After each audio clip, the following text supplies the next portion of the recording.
Subscribe कीजिए बीना के अवधि गीत चैनल को और बेल आइकन को दबाइए हमारे वीडियो सबसे पहले देखने के लिए। रोई रोई बेटी कहे आंसू भर नयनवा, काहे बिसराया पापा दई के कन्या दनीवा। रोई रोई बेटी कहे आंसू भर नयनवा, काहे बिसराया पापा दई के कन्या दनीवा। मम्मी भुलाई गईनी दूधवा पियाई के, पापा भुलाई गईने गोदिया खिलाई के। दरी दो न जाने पापा समझे दुश्मनीवा, अब नाही अउबे पापा तो होरे भवनीवा।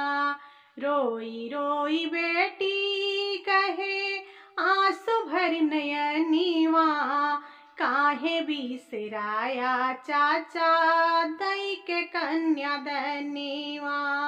रोई रोई बेटी कहे आंसू भर नयनीवा, काहे बिसराया चाचा दई के कन्या दनीवा। चाची भुलाई गईनी दूधवा पियाई के, चाचा भुलाई गईने गोदिया खिलाई के।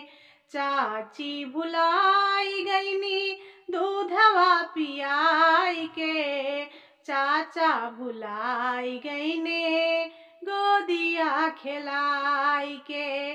दरी दो न जाने चाचा समझे दुश्मनीवा, अब नाही अउबे चाचा तो होरे भवनीवा।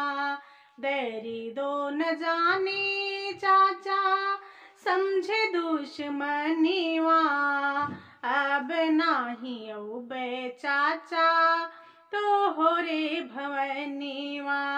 रोई रोई बेटी कहे आंसू भर नयनीवा, काहे बिसराया चाचा दई के कन्या दनीवा। रोई रोई बेटी कहे आंसू भर नयनीवा, काहे बिसराया भैया दई के कन्या दनीवा। भी भुलाई गईनी सथवा में रही के, भैया भुलाई गईने गोदिया खिलाई के। भाभी भुलाई गईनी सथवा में रही के, भैया भुलाई गईने गोदिया खिलाई के। दरी दो न जाने भैया समझे दुश्मनीवा, अब नाही अउबे भैया तो होरे भवनीवा। दरी दो न जाने भैया समझे दुश्मनीवा, अब नाही अउबे भैया तो होरे भवनीवा। रोई रोई बेटी कहे आंसू भर नयनीवा, काहे बिसराया पापा दई के कन्या दनीवा।